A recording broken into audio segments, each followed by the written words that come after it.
اور رب کریم نے صرف ایک کوشچن پوچھا کہ تم نے ایک ایسے وقت میں زندگی گزاری جب لوگ اپنی چیزوں کا تعارف کرواتی تھی. آج کل تو ایڈورٹائزمنٹ کا زمانہ ہے. جو پروڈکٹ کوئی بنائے پوری دنیا میں اس کی ایڈورٹائزمنٹ ہوتی ہے, لوگوں کو بتایا جاتا ہے دیکھو ہمارے پاس یہ ہے. لوگوں نے اپنی چیزوں کا تعارف کروایا, چھوٹی سی بڑی چیز کا. کمپیوٹر کو دیکھو, آج سیل فون کو دیکھو, یہ کچے اور پکے مکان میں پہنچ گئے. حتیٰ کہ بیت اللہ کے دروازے پہ جو دعائیں مانگ رہے ہوتے ہیں ان کی جیبوں میں بھی سیل فون کی ٹون بج رہی ہوتی ہے. تو سوچئے لوگوں نے اپنے تانبے کو بھی اپنا سونا بنا کے دکھا دیا. اب میرے محبوب کے امتیو, تمہارے ہاتھ میں تو تھا ہی سونا, تم نے کیا سنت کا تعارف کروایا؟ تم نے کس کو سنت کا عاشق بنایا؟ تم نے کس کے دل میں سنت کی اہمیت پیدا کی؟ اگر یہ کوشچن پوچھ لیا گیا میرے دوستو, اس دن ہماری جان نہیں چھوٹ سکے گی. ہم پروو نہیں کر سکتے کہ نبی علیہ السلام کا کلمہ پڑھنے کے باوجود ہم سنت کے ساتھ یہ معاملہ ہوتے ہوئے دیکھ کے پھر کیسے اطمینان سے رہ جاتے ہیں. ہمارے لیے تو جینا دوبھر ہو جائے ایسے معاملے.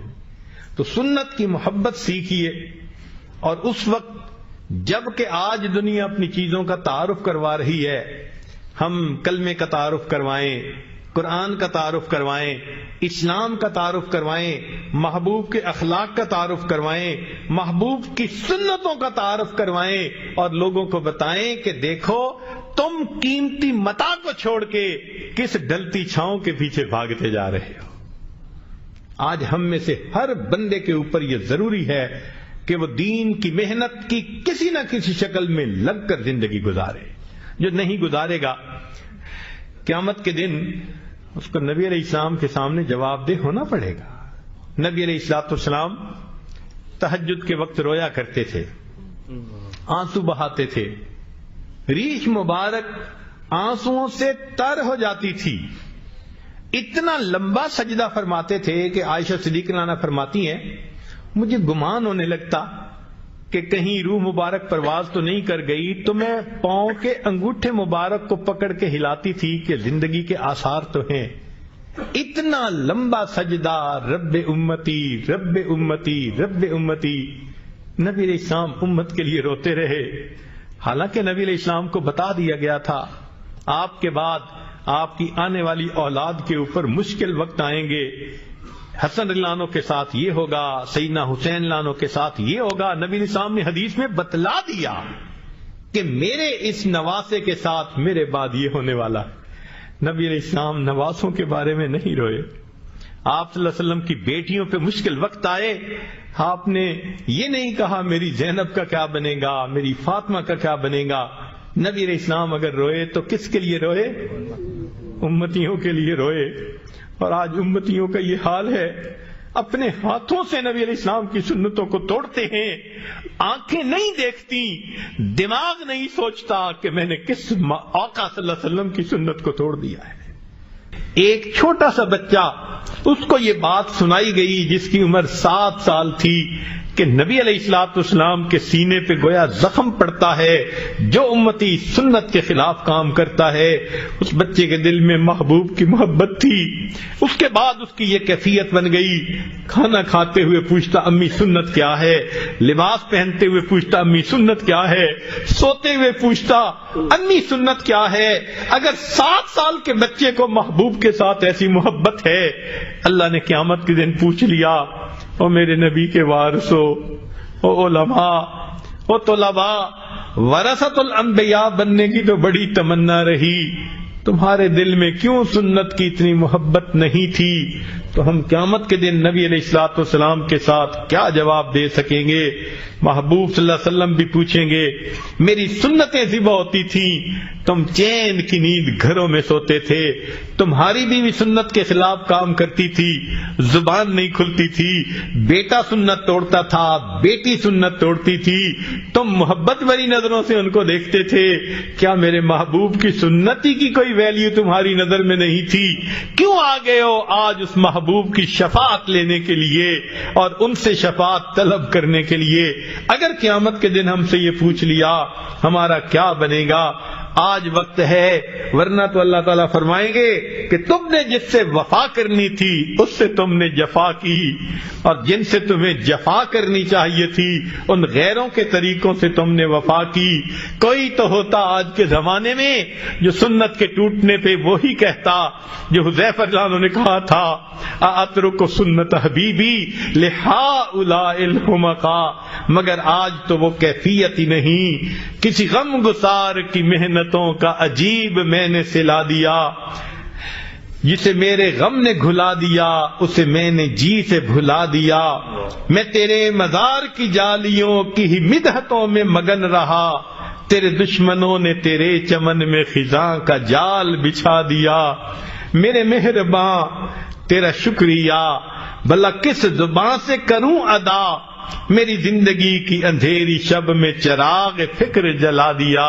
جن کے ہم پر احسانات ہیں، جنہوں نے اللہ تک پہنچنے کا راستہ دکھایا، جنہوں نے دل کو منور کرنے کا طریقہ سمجھایا، جو محسن کائنات ہیں، محسن انسانیت ہیں، آج ہمیں ان کے طریقوں کے ساتھ وفا کرنی چاہیے اور ان کو اپنے سر سے لے کے پاؤں تک اپنے جسم کو اس سے مزین کرنا چاہیے، تاکہ کل قیامت کے دن نبی علیہ الصلوۃ والسلام کی خدمت میں حاضری ہو، محبوب گلہ نہ فرما سکیں تو نے میری سنت کا لحاظ کیوں نہ کیا۔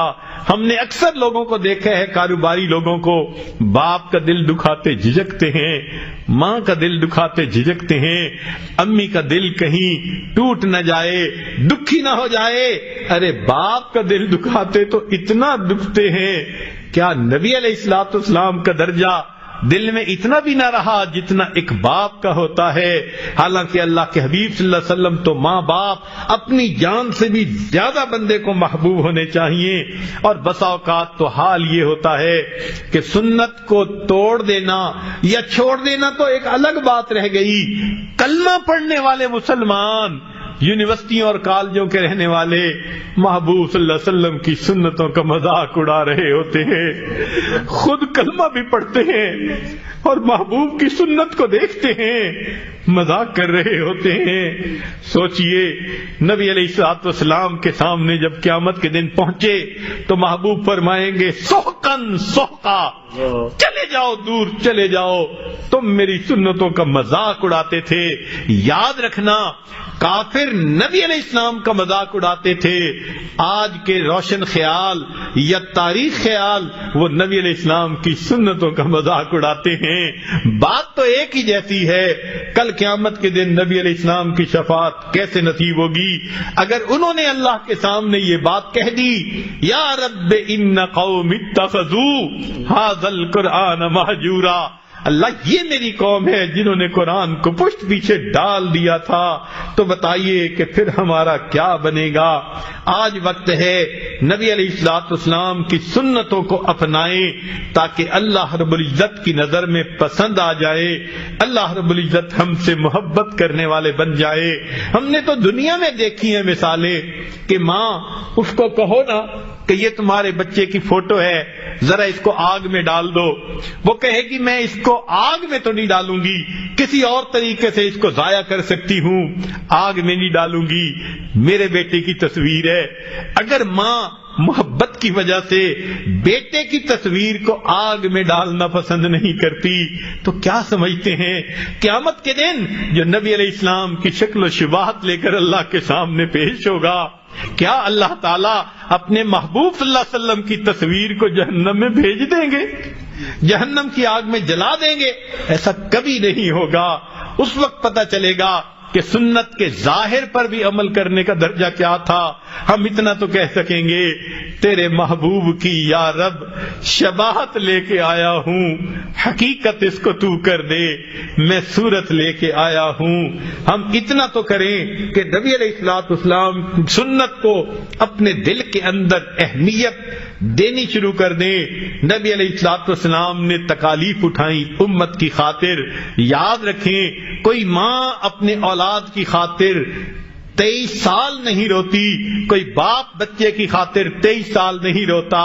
نبی علیہ الصلوۃ والسلام امت کی خاطر 23 سال تک روتے رہے.